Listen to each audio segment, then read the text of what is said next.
السلام علیکم ورحمۃ اللہ وبرکاتہ۔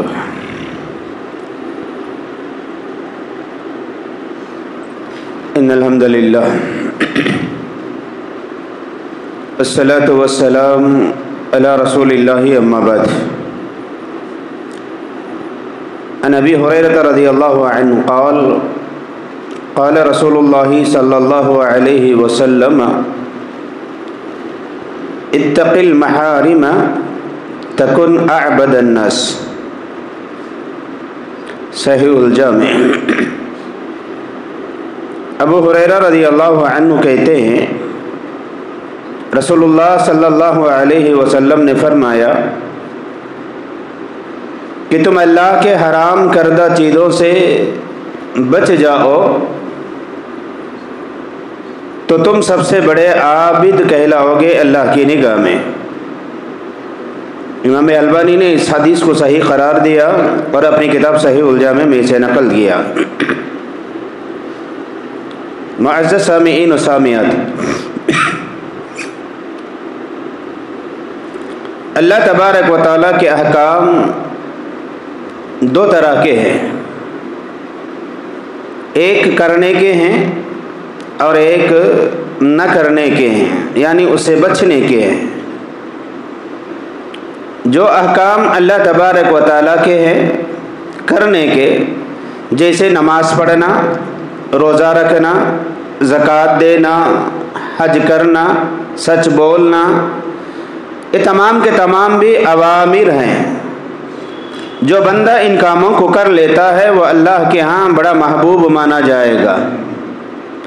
اس کے ساتھ ساتھ کچھ نواہی بھی ہیں جسے اللہ رب العالمین نے کرنے سے روکا ہے، جیسے بدکاری کرنا، شراب کا پینا، جھوٹ کا بولنا، ماں باپ کی نافرمانی کرنا، یہ تمام باتوں سے اللہ تبارک و تعالیٰ نے منع کیا ہے۔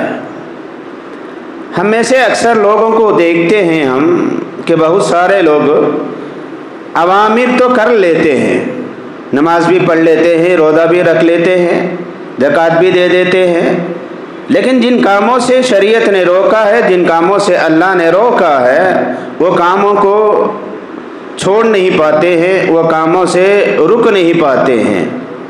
اس کی وجہ یہ ہے معاشرے کے اندر پائے جانے والے بہت سارے رسم و رواج ہیں جس کی وجہ سے انسان لوگوں کو خوش کرنے کے لیے اللہ رب العالمین کو ناراض کرتا ہے۔ لوگوں کو خوش کرنے کے لیے وہ جو پسند کام کرتے ہیں، وہ جو کام کو پسند کرتے ہیں اسے کر لیتا ہے۔ اللہ اور اس کے رسول جس سے ناراض ہوتے ہیں اس کام سے رکتا نہیں ہے، اس کام کو کر لیتا ہے۔ اسی لیے اللہ کے نبی رسول اللہ صلی اللہ علیہ وسلم نے یہاں پر واضح طور پر فرمایا کہ تم اللہ رب العالمین کے حرام کردہ چیزوں سے رک جاؤ، اپنے آپ کو بچا لو۔ جو بھی کام آپ کریں گے وہ کام کے بارے میں سوچا جائے، جانا جائے، معلوم کیا جائے کہ اللہ اس کام کا کیا حکم دیتا ہے، کیا اس کام کے کرنے سے اللہ خوش ہوتا ہے یا نہ خوش ہوتا ہے۔ اگر اللہ خوش ہوتا ہے تو اس کام کو کر لیا جائے، اگر اللہ اس کام سے ناراض ہوتا ہے، اللہ اس بندے سے غصے میں آ جاتا ہے، تو ایسے کاموں کو چھوڑ دینا انسان کے لیے بہت ضروری ہے۔ غیبت کا معاملہ ہے، چغلی کا معاملہ ہے، حسد کا معاملہ ہے، جھوٹ کا معاملہ ہے، ادھر کی باتیں ادھر لگانے کا معاملہ ہے، یہ تمام چیزوں کو اللہ تبارک و تعالیٰ نے حرام قرار دیا ہے۔ جیسے شراب کا پینا حرام ہے، ویسے ہی جھوٹ کا بولنا بھی حرام ہے۔ جیسے زنا اور بدکاری کرنا حرام ہے، ویسے ہی دوسروں کی عزت کو نیلام کرنا یہ بھی حرام ہے۔ تو اللہ رب العالمین کے جانب سے حرام کردہ تمام چیزوں سے بچ جانا یہ متقی کی نشانی ہے، یہ متقی کی پہچان ہے، اللہ کے محبوب بندے کی صفت ہوتی ہے۔ تو لہذا اللہ رب العالمین نے جہاں سورۃ الفرقان میں اس کے آخری آیات میں اللہ تبارک و تعالیٰ کے خاص جو بندے ہوتے ہیں، اللہ رب العالمین کے خاص جو نیک بندے ہوتے ہیں ان کے چند صفات کو اللہ تبارک و تعالیٰ نے ذکر کیا ہے۔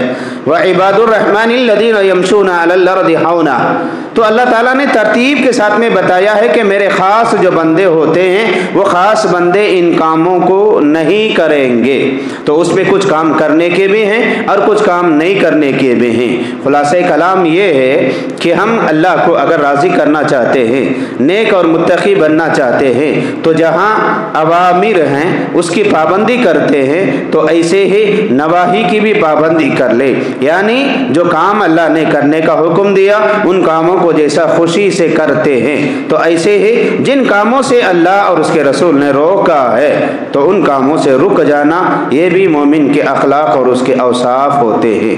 اللہ سے دعا ہے اللہ تعالیٰ مجھے اور آپ کو جیسے اوامر کی پابندی کرتے ہیں ویسے ہی نواہی کو بھی اختیار کرنے کی توفیق بخشے، آمین۔ اقول قولی ھذا استغفر اللہ لی ولکم ولسائر المسلمین اجمعین، سبحانک اللہم وبحمدک اشہد ان لا الہ الا انت استغفرک واتوب الیک۔